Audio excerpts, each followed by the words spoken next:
আসসালামু আলাইকুম সুপ্রিয় দর্শক, সবাই কেমন আছেন? সবাইকে শুভেচ্ছা জানাচ্ছি স্বদেশ এগ্রোর পক্ষ থেকে। এখন আমরা অবস্থান করছি মানিকগঞ্জ সদর উপজেলার দিঘি ইউনিয়নে। আর আমরা আপনাদেরকে আজকে এই দিঘি ইউনিয়নে দেখাবো যে এখানে কিভাবে কম্বাইন হারভেস্টার মেশিন দিয়ে ধান সংগ্রহ করা হচ্ছে। আপনারা দেখছেন এই মাঠের যে কৃষকরা রয়েছে তারা কিন্তু খুবই ব্যস্ত সময় পার করছে। আর যেহেতু এখন তাদের ধান সংগ্রহের সময়, তাই কিন্তু তারা সবাই খুব চিন্তিত এবং তারা চেষ্টা করছে খুব দ্রুত কিভাবে ধান সংগ্রহ করা যায়।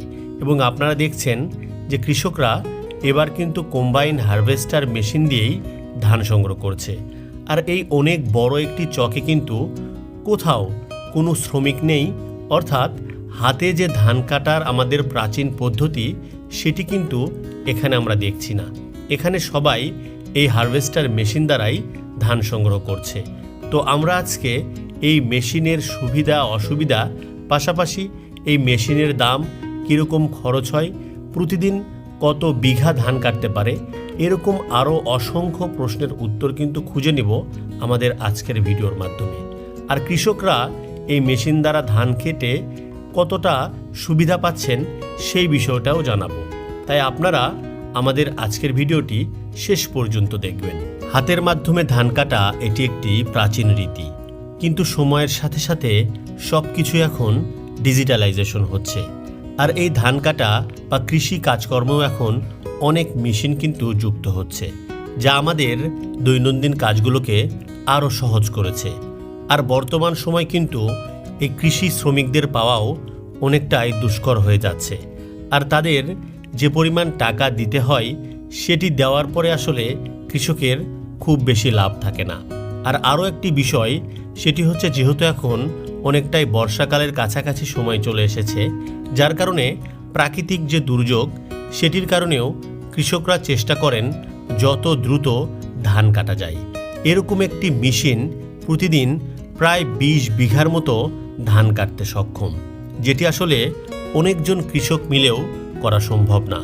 এই মেশিনে যেমন সুবিধা রয়েছে তেমন কিছু অসুবিধাও রয়েছে। আমরা আমাদের আজকের ভিডিওতে এই মেশিনটি যিনি অপারেট করছেন সেই জহির ভাইয়ের সাথে কথা বলে এই মেশিনটি সম্পর্কে আপনাদেরকে বিস্তারিত তথ্য দেওয়ার চেষ্টা করব। পাশাপাশি আমরা একজন কৃষকের সাথেও কথা বলবো এবং কথা বলে জানার চেষ্টা করব তারা কতটা উপকৃত হচ্ছেন। তবে আমরা আপনাদেরকে দেখাচ্ছি যে এই ভিডিওতে যখন আমরা এই ভিডিওটি ধারণ করছিলাম, সেই ভিডিও ধারণের সময় খুব অল্প সময়ের মধ্যেই কিন্তু এখানে প্রায় 30% একটি জমি কিন্তু কেটে শেষ করা হলো। এবং আপনারা দেখুন কতটা নিখুঁতভাবে এই মেশিন এই ধানগুলো কেটে শেষ করলো। এই জমিটির ধান কাটা শেষ এবং এখন এই কৃষককে এই ধানগুলো এই মেশিনের ভিতরেই একটি অংশ রয়েছে যেখানে এই ধানগুলো জমা হয়, সেখান থেকে বের করে দেওয়া হবে। এবং আপনারা দেখুন খুব সহজভাবেই কিন্তু এই মেশিন অপারেট করা যায় এবং তেমন কোনো ঝামেলা নেই। তবে একটা বিষয় হচ্ছে যে খড়টা কিন্তু জমিতেই থেকে যাবে। পরবর্তীতে কৃষক এখান থেকেই খড়গুলো সংগ্রহ করে তাদের বাড়িতে নিয়ে যাবেন, বা অনেক ক্ষেত্রে কৃষকরা এই জমি থেকেই কিন্তু এই খড়গুলো বিক্রি করে দেয়। এবং আপনারা দেখুন কত সুন্দরভাবে ধানগুলো রয়েছে এবং এই ধানে তেমন বিশেষ ধরনের কোনো ময়লা বা খড়ের অংশও কিন্তু নেই। তারপরেও কৃষকরা পরবর্তীতে হয়তো বা এই ধানগুলো আবারও একটু বাতাসে দিয়ে বা হয়তো বিভিন্ন মাধ্যমে এই ধানগুলো আর একটু পরিষ্কার করে তারপরে বাজারজাত করবে। তবে কিন্তু খুব সহজভাবে অপারেট করা যায় এই মেশিনটি। তো আমরা এখন এই মেশিন যিনি অপারেট করছিলেন তার সাথে কথা বলবো। প্রিয় দর্শক, আমাদের সাথে আছে মোহাম্মদ জহিরুল ইসলাম, যিনি এই কম্বাইন হারভেস্টার মেশিনটি অপারেট করে থাকেন। আমরা তার থেকেই এই মেশিনটি সম্পর্কে জানবো, এটি কিভাবে কাজ করে বা সুবিধা অসুবিধাগুলো নিয়ে। জহির ভাই, আপনি কেমন আছেন? জি আলহামদুলিল্লাহ ভালো। আপনি ভালো আছেন? হ্যাঁ ভাই, আছি আলহামদুলিল্লাহ। আমরা দেখছিলাম যে আপনারা একটু আগেই ধান সংগ্রহ করছিলেন এই কম্বাইন হারভেস্টার মেশিন দিয়ে। তো আপনি এই মেশিনটা কতদিন যাবত চালাচ্ছেন? আমি মেশিন আসলে আমি 2018 সাল থেকে আমি এটা শুরু করছি আর কি। হ্যাঁ, 18 সাল থেকে এই পর্যন্ত আর কি 27 বছর হয়েছে আর কি হচ্ছে। এবার আপনারা এখন অবস্থান করছেন মানিকগঞ্জে। জি। এর আগে কি কোথাও কেটেছেন এই বছর, নাকি মানিকগঞ্জ এখান থেকে? না, এর আগে কাটা হয়েছিল ঢাকা জেলায়, মানে জালসা এলাকায়। তারপর হয়েছিল বাখন্ড, হুম। এখন আছি আমরা এখানে, আর বর্তমান দিঘি চকে আছি আর কি। আচ্ছা, এই চকে শেষ হওয়ার পরে আপনারা কোথায় যাবেন? এরকম এখনো আর কি প্ল্যান করা হয় না Plan এখনো, করা যে হয়নি। হবে আচ্ছা। কি যে হবে না এরকম বলা হয় না আর কি। হুম, হুম, হুম। আচ্ছা, শুরুতেই আমাদেরকে একটু এই মেশিনটা সম্পর্কে ধারণা দেন। সেটা হচ্ছে এই মেশিন আপনার হচ্ছে কিভাবে ফাংশন করে? মানে ধরেন আমি যদি বলি যে এই মেশিন দ্বারা আপনারা ১ ঘন্টায় বা হচ্ছে ১ বিঘা জমি কত সময় লাগে আপনাদের কাটতে? আমাদের 1 বিঘা জমি কাটতে প্রায় 30 থেকে 25 মিনিট সময় লাগে। ৩০ থেকে ২৫ মিনিট। 25 মিনিট সময় লাগে। হুম, হুম, হুম। আর আপনারা এটা ধান সংগ্রহ বা ধান কাটার এই দামটা এটা কিভাবে নির্ধারণ করেন? এটা আমরা নির্ধারিত করে এলো মানে শতাংশ হিসাবে। হুম। 1 শতাংশ 100 টাকা আমরা নিই, তাহলে আচ্ছা, 30 শতাংশে ৩,০০০ টাকা আসে আর কি। ৩,০০০ টাকার মতো। জি। এখানে তেল খরচ কেমন যেতে পারে? 1 বিঘায় ধরেন 1 থেকে 1.5 লিটারের মতো, মানে প্রায় 200 টাকার মতো আর কি তেল খরচ হতে পারে আর কি। ২০০ টাকার মতো তেল 200 খরচ টাকার হবে। মতো, হ্যাঁ। আচ্ছা। আর আপনারা মানে এভারেজ সারাদিন কত বিঘা ধান কাটতে পারেন? এবারে যদি মেশিন যদি বৃষ্টি মানে আকাশ টাকার সুবিধা হ্যাঁ। থাকে, বৃষ্টি যদি না হয়, মেশিন যদি টাবল না দেয়, হুম। তাহলে সারাদিনে আমরা 600-700 ডিসিমল জায়গায় কাটতে পারি, ৬০০-৭০০ ডিসিমাল। মানে শতাংশ। শতাংশ। হ্যাঁ। এটা বিঘায় কত হচ্ছে তাহলে?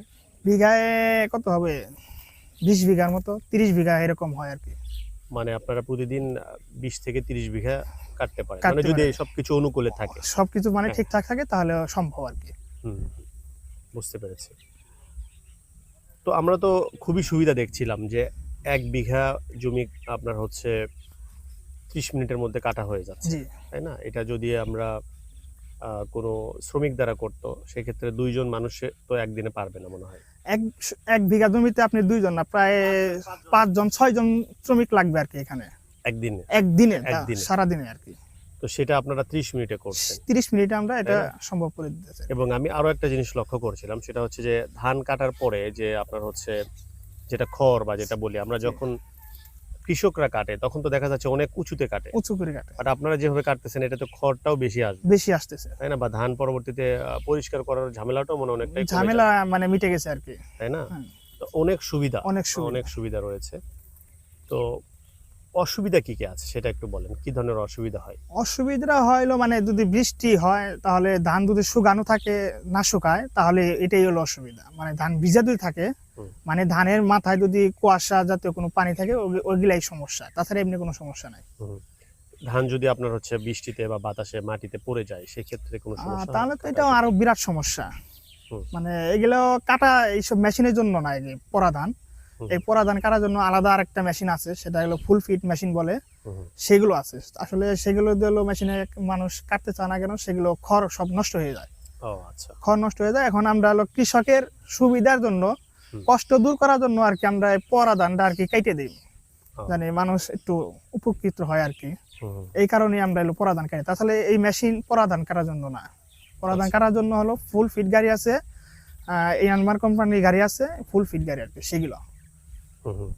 আর জমিতে যদি পানি থাকে বা কাদা থাকে সেক্ষেত্রে তো আপনারা কাটতে পারবেন না মনে হয়। না কাটতে আহ, পারবেন, খড় নষ্ট হবে এরকম। পানি থাকলেও কাটা যায়, কাদা থাকলেও কাটা যায়। তো সেক্ষেত্রে দেখা যায় মেশিন অনেক সমস্যা হয়, ব্যারিং বোরিং যেমন চাকা চুকা আছে, চাকার ব্যারিং বোরিং অনেক ভেঙে যায়, সমস্যা হয়। আর আপনি খড়গুলো নষ্ট হয়ে যায়, কাটা যায় আর কি, মানে একটু কিছু অসুবিধা হয়, সমস্যা হয়। একটু সমস্যা হয় আর কি। আচ্ছা, এটা তো গেল ধান কাটার সুবিধা অসুবিধা। জি। বাট এই মেশিনের আপনারা কি অসুবিধা দেখছেন যে এই মেশিনটা আরো এরকম হলে ভালো হতো, এরকম কোনো কিছু আছে নাকি? বা এই মেশিনে কি প্রবলেম আপনারা পান? মেশিনের প্রবলেম তো এমনি কোনো প্রবলেম না।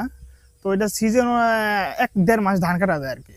হুম। আর সারা বছর বসে থাকে, হুম। তখন ওই সময় অলসতায় থাকার কারণে মেশিনগুলো হলো অনেক সমস্যা হয়। মানে যেমন ব্যারিং বুরিং যা আছে এগুলো জঙাইয়া পরে চালু করলে কি এগুলা কিছু মানে কিছু ভেঙে জিনিস চুরে, আপনার হচ্ছে নতুন করে আবার ওই নতুন করে ইয়ে করতে হয়, চেঞ্জ করে সার্ভিসিং দিতে হয়, করে নিলে, সার্ভিসিং করে নিতে হয়। সার্ভিসিং করে নিলে এটা আর কোনো সমস্যা হয় না। তারপরও আছে টুকটাক একটু হয় আর কি, ওটা সমস্যা না আর কি। হুম। না, আমাদের দেশে তো এখনো আপনার হচ্ছে এটা কিন্তু ওইভাবে মানে অনেক বেশি জনপ্রিয়তা পায় নাই। জি জি, তাই না? এখনো অনেক জায়গায় মানে বিচ্ছিন্নভাবেই ইয়ে করতেছে। বাট আছে আছে অধিকাংশ মানুষ এখনো দেখা যাচ্ছে যে কৃষকের উপরে নির্ভরশীল। নির্ভরশীল। তাই না? তো না, সেটা সেই ক্ষেত্রে বলতেছিলাম যে এটার কোনো আপডেট কোনো কিছুর আপনারা মনে করতেছেন কিনা যে এই জিনিসটা আপডেট হলে ভালো হতো? বা এরকম কোনো কিছু আপনারা বুঝতে পারেন কিনা? এরকম তো অনেক আছে, এগুলো তো আসলে বলে শেষ করা যাবে না। প্র্যাকটিক্যালি যদি দেখান যেত তাহলে হয়তো এটাই করা যেত, যে এটা এইভাবে হলে এইরকম সুবিধা হতো, এটা এরকম থাকলে এরকম হইতো। এই মেশিন অনেক আছে যে অনেক সমস্যা আছে এগুলো আর কি। আচ্ছা, মানে মানে এটা হয়তো বা ধীরে ধীরে সময়ের সাথে সাথে আরো আপডেট হবে। হ্যাঁ, যদি আরো আপডেট হয় তাহলে হয়তো সেটা আর কি দেখা যেতে পারে পরের বিষয়। হুম হুম হুম, বুঝতে পেরেছি। তো এখন মানে যারা কৃষক তারা কতটুকু এটার উপর নির্ভরশীল হচ্ছে, মানে মানুষের থেকে না করে আপনাদের এটার প্রতি কতটুকু? কৃষক আপনি যদি একটু খেয়াল করেন, এই এই মাঠে কোনো মানে শ্রমিক নাই, হুম। সব মেশিন, মানে শ্রমিকের আর কি উঠে গেছে আর কি, বুঝছে? এক কথায় মানে শ্রমিক লাগেই না এখন। হুম হুম। এখন সব কৃষক মানে যারা গৃহস্থ যারা আছে তারা সবাই এই মেশিনের উপর নির্ভরশীল আর কি। আচ্ছা, কৃষক দ্বারা যদি আমরা মানে যারা জমি রোপণ করেছে বা যারা কৃষক যারা ধান চাষ করছে তারা যদি শ্রমিক দ্বারা করতো, সেই ক্ষেত্রে আপনার হচ্ছে 1 বিঘাতে কত টাকা খরচ হতো? এটা এটা তো তো মোটামুটি 3000 টাকা আপনার খরচ আসছে। আমাদের মেশিন দ্বারা যদি কাটে তাহলে আমরা 3000 টাকায় ধান কাটা থেকে মারাই ঝাড়াই একদম বস্তাবন্দি করে দিতেছি। সবকিছু। হ্যাঁ, একদম ক্লিয়ার আর কি। হুম। আর এখানে যদি আপনি শ্রমিক নিয়ে কাজ করতো, 1 বিঘায় মানে 6 জন 7 জন লোক লাগতো, তাতে 1000 করে যদি দেয় শ্রমিকের বিল জনপ্রতি, তাহলে 7000 টাকা বিল লাগতেছে। কিন্তু আমাদের মতো এরকম পরিষ্কার করে ধান দিতে পারবো না। আচ্ছা, তাহলে এটা মোটামুটি অর্ধেক। অর্ধেক আমরা 7000 নাও যদি চিন্তা করি, 6000ও যদি বলি, তারপরেও মানে অর্ধেকই হয়ে যাচ্ছে। অর্ধেকই হয়ে যাচ্ছে। আচ্ছা, তো এখানে আমরা যে মেশিনটা দেখছি এটার নাম হচ্ছে ইয়ানমার, তাই না? এটা কি বাংলাদেশি কোম্পানি? না, এটা হলো জাপানি কোম্পানি। জাপানি কোম্পানি। এটা কি এসিআই এর সাথে কোনো কানেকশন আছে? এসিআই কোম্পানি, এটা কোম্পানি এসিআই আর কি। ও আচ্ছা, বাট ওরা জাপান থেকে এটা হয়তো বা নিয়ে আসছে। যাই হোক, এই মেশিনটার দাম কেমন এটা সম্পর্কে আপনার ধারণা আছে? এই এই মেশিনের দাম সম্পর্কে ধারণা বলতে, এই এখন যদি আমরা এই মেশিন ক্রয় করতে যাই তাহলে আমাদেরকে 40 থেকে 42 লাখ টাকা গুনতে হবে। হুম। আর আমরা যখন এইসব মেশিন আমরা মানে ক্রয় করছি তখন আমাদের সরকার অর্ধেক ভর্তুকি দিছিল। ও, ভর্তুকি হিসাবে আমরা এগুলা ক্রয় করছিলাম। এখন কি ভর্তুকি আর এখন দিচ্ছে না? এখন আর ভর্তুকি নাই। ও আচ্ছা, তো সেই ক্ষেত্রে ভর্তুকি যে দিয়েছে এক্ষেত্রে এরকম কোনো নীতিমালা আছে যে এটা আপনারা চাইলে বিক্রি করতে পারবেন না বা এরকম কোনো কিছু? না, এরকম কোনো নীতিমালা নাই, আমরা চাইলে বিক্রি করে দিতে পারবো এগুলা। ও আচ্ছা, এখন মানে ভর্তুকিটা উঠাই দিয়েছে। হ্যাঁ, এখন মানে ভর্তুকি দেওয়া উঠাই হচ্ছে না। নিছে। মানে এখন নিতে গেলে মোটামুটি 40 লাখের 40 আশেপাশে। লাখ 42 লাখ টাকা আমাদেরকে দিতে হবে আর কি। হুম হুম হুম। মানে কিস্তি চাইলেও আনতে পারবো, কিস্তিতে তাতে 12 লাখ টাকা পেমেন্ট করতে হবে। ও আচ্ছা, বুঝতে পেরেছি। এটা ধান ছাড়া আর কোনো কিছু হারভেস্ট করা যায় নাকি শুধু ধান? হারভেস্ট করা যায় মানে গম, ধানের পর গম যদি করতে চায় তো করতে পারবে। আপনারা কি করেন? না, এখন আমি করি না আর কি, কিন্তু আমি করতে দেখেছি তা করে। এই এই এই গাড়িও গেছিল, মানে গম হারভেস্ট করার জন্য গেছিল আর কি। আচ্ছা, গম তো আমাদের দেশে একটু কম হয়, কম হয়, এই কিন্তু জন্য অন্য সব জেলায় আর কি আছে, প্রচুর পরিমাণে আছে। আচ্ছা, আপনারা কত দূরে যান, মানে এই যে মানিকগঞ্জ বা ঢাকার আশেপাশে বা দূরেও কোথাও গিয়েছেন? আসলে আমি এরকম একবার গেছিলাম, হলো মানে ময়মনসিংহ, হুম ওই ওই ওই পর্যন্ত ফার্স্ট আর কি, মানে বেশি দূরে। হুম। আর আমরা সবসময় মানিকগঞ্জ জেলায় থাকি আর কি। আচ্ছা যেমন দৌলতপুর আছে এখানে, বরঙ্গাইল, এদিক দিয়ে আমরা কাজ করি আর কি আচ্ছা। বেশি। আপনার এই যে ধান কাটাটা বা এই ধান সংগ্রহটা সকাল কখন থেকে শুরু হয় বা কয়টা পর্যন্ত আপনারা একটানা কাজ করতে পারেন, নাকি একাধিক ড্রাইভার রয়েছে বা অপারেটর রয়েছে? না, অপারেটর ওরকম নাই, তো আমি একাই চালাই। সারাদিন চালাতে পারেন? সারাদিন আমি চালাই, মানে লাঞ্চের 1 ঘন্টা সময় দেওয়া হয় রেস্টের জন্য, খাওয়া দাওয়ার পরে 1 ঘন্টা রেস্ট। আর এমনি কাজ সকাল শুরু হয় মানে ধরেন 8টার দিকে শুরু হয়, আর যে পর্যন্ত কাটা যাইতে পারে, মানে শ্রমিক মানে কৃষক যে পর্যন্ত থাকে ও পর্যন্ত আমরা তাদের কাজ করে দিই। 10টা 11টা 12টা পর্যন্ত কাজ করি আমরা। তো ঝড় বৃষ্টি বা অনেক সময় প্রচন্ড রোদ হয়, সবকিছু তো আপনাদের শরীরের উপর দিয়ে যায়। তো আপনাদের জন্য এটা মানে অপারেট করা কতটা কষ্টকর মনে হয়? এটা তো অনেক কষ্টকর, মানে রোদ যদি হয় প্রচুর পরিমাণে। এমন আমি যে জায়গায় দাঁড়াই এই জায়গায় এলো নিচে এলো ইঞ্জিন, হ্যাঁ নিচে ইঞ্জিন, ওইটার হিট আর উপরে থেকে হিট আসে সূর্যের, এটা তো বুঝিনি, মানে অবস্থা খুবই খারাপ, মানে প্রচুর কষ্টের বিষয়। প্রচুর কষ্ট, মানে খুবই খারাপ আর কি। আপনাদেরকে কিভাবে পেমেন্ট করে তারা, টাকা দেয় কিভাবে? এটা কি বিঘা নাকি? না, এটা বিঘা না, এক একজন ড্রাইভার এক এক ভাবে, মানে তারা মালিকদের সাথে কন্ট্রাক্টে আসে। যেমন আমি আসছিল দিন রোজ মানে প্রতিদিন 3,000 টাকা করে আমার হাজিরা দিতে হবে। আবার অনেক ড্রাইভার আছে মানে চুক্তিতে আসে 5 টাকা শতাংশ দিবে, মানে 1% কেটে দিবে, 5 টাকা ড্রাইভার নিবে, আচ্ছা, এরকম বুঝতে ভাবেও পারছি। আছে। মানে দেখা যাচ্ছে যে প্রোটেকশন আর কি। 30% হইলে তারা 150 টাকা পাবে, 150 মানে টাকা এক পাবে। বিঘা কেটে 150 টাকা 150 পাবে। টাকা পাবে। বুঝতে পারছি। সেই ক্ষেত্রে 20 বিঘা হলে মোটামুটি 3,000 টাকার মতো 3,000 পাচ্ছে। টাকা আছে। বুঝতে পারে, মানে যার যেভাবে যে সুবিধা হয়। যে আর সুবিধা। খাবার দাবার বা মানে থাকার যে ব্যবস্থা, এটা কি আপনার এগুলা যারা সব মালিক বহন করে। মালিকই বহন করে? মালিক বহন করে এগুলো সব। আচ্ছা, তো এটা তো মেশিন, যদি হঠাৎ করে কোনো যান্ত্রিক ত্রুটি হয় বা কোনো সমস্যা হয়, সেই ক্ষেত্রে আপনারা কি সারাইতে পারেন নাকি অন্য যদি কারো হেল্প নিতে আমাদের আয়ত্তে থাকে, সম্ভব হয়, তাহলে আমরা এটা মোটামুটি সার্ভিস করে দিই। হয়? আর যদি না পারেন সেক্ষেত্রে না মিস্ত্রি পারলে এসে- তাহলে মিস্ত্রি আছে, আমাদের ইঞ্জিনিয়ার আছে, ওনাদেরকে ফোন দিলে আমাদের পরামর্শ দেয়। ইঞ্জিনিয়ার বলতে এই কোম্পানির এই বা এই কোম্পানির গাড়ির ইঞ্জিনিয়ার আছে, তো ওনাদেরকে ফোন দিলে, ফোন দেওয়ার পরে ওনাদের যদি বলি সমস্যার কথা, তাহলে আমাদেরকে পরামর্শ দেয় যে ভাই আপনি এইভাবে করেন, ওইভাবে করেন, সমস্যার সমাধান হয়ে যায়। আচ্ছা। ওইভাবে করলে হয়ে যায় আর কি। প্রয়োজনে কি ওনারা আসে এরকম? হ্যাঁ, আসে, প্রয়োজনে আসে, আচ্ছা, প্রয়োজন আসে। বুঝতে পেরেছি। ঠিক আছে জয়রুল ভাই, আপনাকে অসংখ্য ধন্যবাদ। আপনি খুব সুন্দর করে বিষয়গুলো বলেছেন। আপনি ভালো থাকবেন। হ্যাঁ, আবার জি, কথা হবে। আপনিও ভালো থাকবেন। ওকে, আল্লাহ হাফেজ। আচ্ছা। আসসালামু আলাইকুম। ওয়ালাইকুম সালাম রাহমাতুল্লাহ বারাকাতুহু। চাচা, আপনি কেমন আছেন? আল্লাহ পাক ভালো রাখছে। আপনার নামটা? মোহাম্মদ জসিমউদ্দিন। আচ্ছা, তো আমরা একটু আগেই দেখছিলাম যে আপনাদের যে জমি, সেখান থেকে এই হারভেস্টার মেশিন দিয়ে ধান সংগ্রহ করছেন। তো এটা তো মোটামুটি নতুন আমাদের দেশে, তাই না? হ্যাঁ, এই ৩-৪ বছর ধরে আইছে। 3-4 বছর ধরেই হচ্ছে। তার আগে আমরা যারা শ্রমিক, তারাই ধানগুলা কাটতো বা হ্যাঁ, সংগ্রহ করতো। হাতে কাটতাম, মেশিনে মারাই করতাম, কত ঢেকিতে বাইরাতাম। হ্যাঁ, তো সেখান থেকে এখন মেশিন আসছে, আপনারা এখন মেশিনেই করতেছেন। তো এটার কেমন সুবিধা মনে হচ্ছে আপনাদের এটা কাছে? খুব কৃষকের নিকে খুবই সুবিধাজনক। আচ্ছা, এটা ধানটা উড়ান লাগে না, ধানটা মেশিনে মানে বাইক করে রোদ দেওয়ান যায়, রোদ দিয়ে আবার বেড়ে নিয়ে ডালান যায়। এটা আর উড়ানো লাগে না, কিচ্ছু না। খড়টা তো আপনাদের এখানে থেকে যাচ্ছে, এটা পরে আবার নিয়ে যেতে হবে। হ্যাঁ, এটা এটা তো একটা- এটা আবার পরে শুকাইয়া ওটা আবার নিয়ে গরুর লিগে পালাদের রাখি। আচ্ছা, আর দামের যেটা বিষয় আসছে, যেমন হচ্ছে শতাংশ প্রতি আপনাদের থেকে 100 টাকা করে নিচ্ছে, জি, সেক্ষেত্রে বিঘা প্রতি মোটামুটি 3,000 টাকা। 3,000 টাকা। এটা কি আপনাদের জন্য বেশি মনে হচ্ছে নাকি ঠিক আছে? না, ঠিক আছে। এটা আমার নিকে একটু সাশ্রয় হয়। আচ্ছা, কারণ যদি কৃষকদের কাটা হয়, তাহলে মনে করেন 1 বিঘা জায়গায় 4-5 হাজার টাকা খরচ হয়, 5,000 টাকা minimum। আচ্ছা, মানে সেক্ষেত্রে আপনাদের যথেষ্ট সাশ্রয় হচ্ছে। হ্যাঁ, যথেষ্ট সাশ্রয় হয়। কোনো অসুবিধা আছে মনে হয় যে এই জিনিসটা একটু ভালো হলে ভালো হতো, বা ধান কি মানে জমিতে পড়ে যায় কিনা, বা আপনার সঠিকভাবে কাটা হচ্ছে কিনা, এরকম কোনো ত্রুটি আপনাদের চোখে পড়ে যে এই জিনিসটা হয়তো আর একটু ভালো হলে ভালো হতো, এরকম কোনো কিছু মনে হয়? এটা মানে মনে করেন যে ধানটা একটু পইরা যায়, ওই ধানটা একটু ক্ষতি হয়। তাছাড়া যে ধানটা খাড়া থাকে, ওই ধানটা কোনো ক্ষতি হয় না। আচ্ছা, পরা ধানটা কিছু ক্ষতি হয়। মানে ধান যদি পড়ে যায় সেক্ষেত্রে আপনার মেশিনে কাটলে একটু ক্ষতি হয়। ক্ষতি হয়। তাছাড়া নর্মালি যদি ভালো থাকে তাহলে কোনো সমস্যা নেই। না। আপনি কত বিঘা জমি লাগাইছিলেন? আমি 120% 120%, মানে 4 বিঘার মতো বা 4-5 4 বিঘা।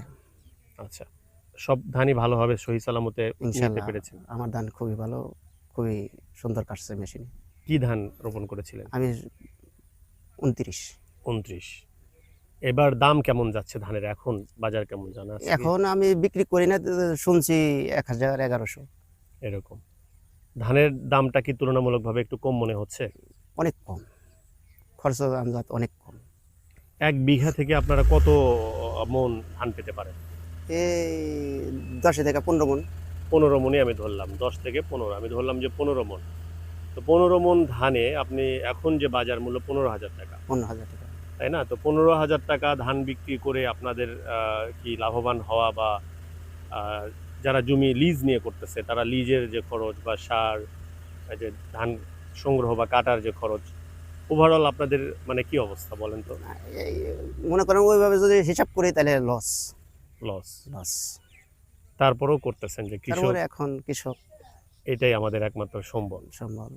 না, মনে আসলে করেন এই বছর ভরে খাটলাম, বছর ভরে খামু, এই ধানটা ফলন হইলো, ওইটা আর টেনশন নাই। আচ্ছা, কিন্তু খাতা কলমে যদি হিসাবে বসেন তাহলে তাহলে দেখতে পাচ্ছেন যে loss, আসলে loss, লাভ নাই, তাই না? আচ্ছা, আমরা আশা করি যে ইনশাল্লাহ আপনারা ভবিষ্যতে হয়তো বা একটু ভালো দাম পাবেন। আর ধানগুলোর এখন রেখে দেওয়ার চেষ্টা করেন? কারণ শুরু এই সময়টাতে দাম একটু কম থাকে। এখন তো ওই যে মারাই মেশিনের বিল দেওয়ান লাগে, বিল এগুলোর অবশ্যই জন্য বিক্রি করান লাগে, কিছু বিক্রি করতে হয়। বিক্রি করতে হয়। না আসলে এরকম আমাদের কৃষকদের এই অবস্থায় যে তারা যখন দাম কম থাকে সেই সময় বিক্রি করে দেয়, এবার যখন দাম বেশি তখন দেখা যাচ্ছে তাদের আর ধান কৃষক থাকে না। থাকে না কৃষকের কাছে।